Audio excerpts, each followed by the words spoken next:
Hola, soy Juliana Herrera y les doy la bienvenida al sexto video del curso de Primer Respondiente, Gente que Ayuda, organizado por la Secretaría Distrital de Salud, el Cuerpo Oficial de Bomberos y el Instituto Distrital de Gestión de Riesgos y Cambio Climático IDIGER de la Alcaldía Mayor de Bogotá. Hoy veremos qué puede hacer un primer respondiente en situaciones muy cotidianas, como lo son los golpes fuertes, especialmente en la cabeza, las heridas con sangrado y las fracturas. Arranquemos entonces por identificar las causas más comunes de los golpes, que además pueden producir heridas y fracturas. Entre los diferentes tipos de golpes, los que más les preocupan a las personas son los golpes en la cabeza, esto por los daños neurológicos que pueden acarrear.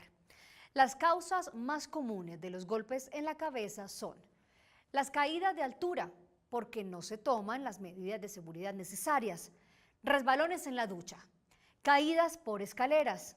No hay que perder de vista que estos golpes son comunes en personas de la tercera edad, debido a la pérdida del equilibrio o un paso en falso, y en los niños y niñas muy pequeños que por su natural curiosidad pueden explorarlo todo y no son capaces de anticipar lo que les puede pasar.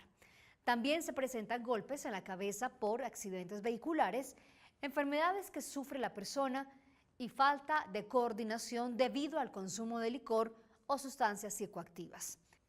¿Cómo puede entonces ayudar el primer respondiente si una persona se ha golpeado la cabeza muy fuerte? Pues el primer respondiente en primera instancia debe permanecer al lado de esta persona. Si está despierta y tiene conciencia, es necesario decirle que le va a ayudar. Mantener la cabeza de la persona muy quieta y por ningún motivo intentar levantarla. Esto porque pueden haberse presentado lesiones en el cuello. Inmovilizar la cabeza empleando cartón, algún elemento duro o incluso sus propias manos. Pregúntele el nombre y si sabe en dónde se encuentra. Esto para verificar si tiene sentido de la orientación. Si tiene la oportunidad, pregúntele cuál es su EPS, si tiene alguna enfermedad o toma algún medicamento importante. En lo posible, pídale el teléfono de alguna persona de contacto. No dé nada de beber ni de comer, ni administre medicamentos. Observe el comportamiento luego de la caída y téngalo presente para informarlo cuando llegue el personal de apoyo. Pero si además la persona se queja de dolor intenso o siente que no se puede mover, ¿qué hacer en estos casos? Estos síntomas pueden indicar una posible fractura, especialmente de la columna vertebral. Lo mejor es no mover a la persona. Este tipo de lesiones requieren ayuda especializada para evitar daños mayores. A veces los golpes no vienen solos, sino que se pueden producir heridas con sangrado o fracturas. ¿Qué recomendaciones de seguridad se deben tener? Lo primero que hay que tener presente es que cuando hay sangrado o presencia de fluidos corporales, siempre es necesario el uso de los guantes de látex o nitrilo. De esta manera se evitan contagios tanto de la persona herida como del primer respondiente que lo atiende. Por eso lo ideal es que todas las personas carguen consigo un par de guantes. Son muy económicos y representan un beneficio enorme para la autoprotección. Si hay sangrado, ¿qué se puede hacer? Pues no se debe lavar ni intentar desinfectar la herida con ninguna sustancia. Estas acciones aumentan el sangrado. Lo mejor es cubrir la herida con una tela limpia y si por alguna razón se observa la presencia de elementos incrustados, jamás intentar retirarlos. El paso siguiente es hacer presión continua sobre la zona afectada para reducir la salida de sangre. Por ningún motivo se debe aplicar café o realizar torniquetes. Si el sangrado se produce en una pierna o en un brazo y la persona está en capacidad de moverlo, elévelo a 30 centímetros de su posición.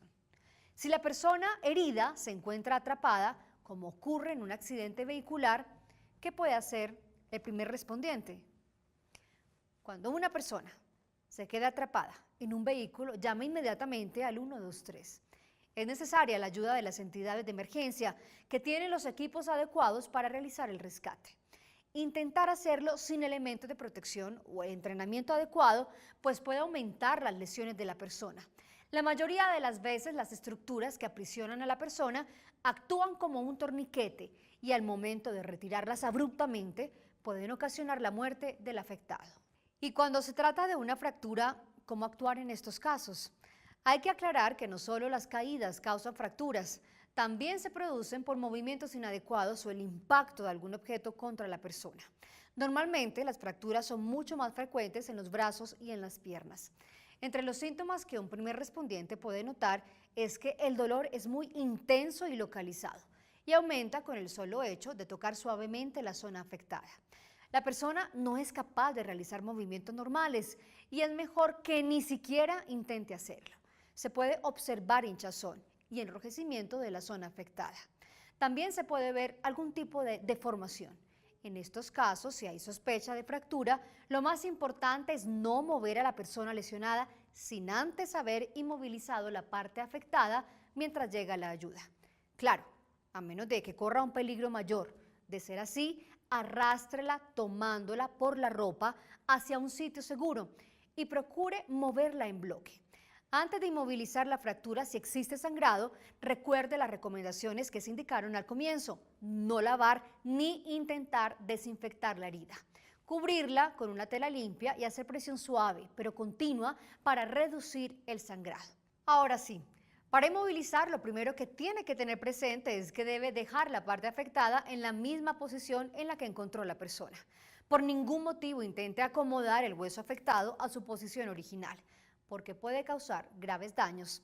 Para inmovilizar puede emplear entonces diferentes materiales duros que tenga a la mano, como cartones, tablas, icopor grueso o palos de escoba. Lo que sí debe garantizar es que el material que emplee sea lo suficientemente largo como para que cubra la articulación de la zona de la fractura por encima y por debajo. Lo que sigue entonces es esperar la ayuda o trasladar a la persona al centro de atención especializada. Como vimos, la prestación del primer auxilio en caso de golpes, heridas y fracturas no solo representa aliviar el sufrimiento de la persona lesionada, sino evitar mayores daños. Anímese a practicar estos procedimientos en su casa. El primer respondiente, gente que ayuda.